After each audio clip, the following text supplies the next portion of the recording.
From the outset, we have to say that data-wise, we are dealing with an imperfect science when it comes to this pandemic. We only have reported deaths. Actual numbers could be much higher.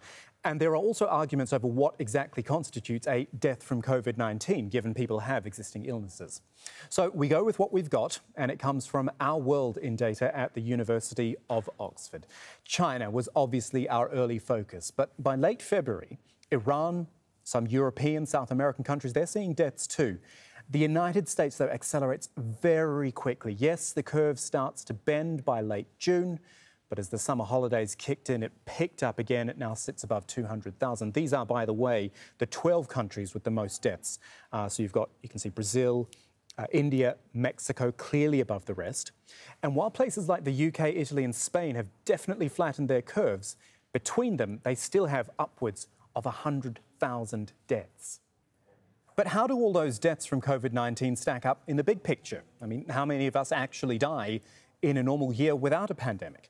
Well, as of 2017, when we had the last most comprehensive UN research, 56 million people die every year.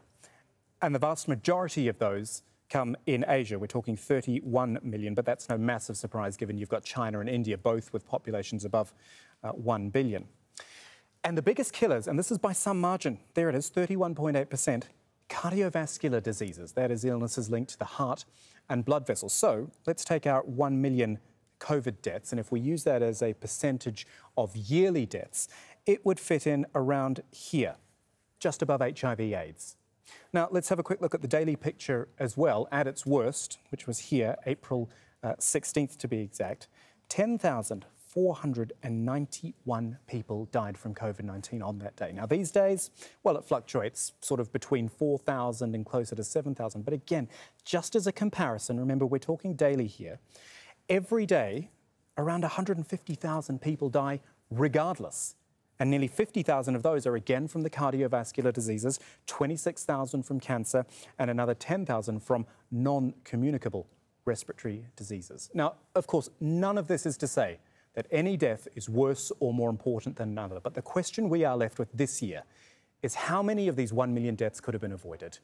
Well, when US deaths were at 65,000, there was some research from Columbia University. It suggested 36,000 of those deaths could have been avoided if social distancing measures had started on March 8th instead of the 15th, just 1 week earlier.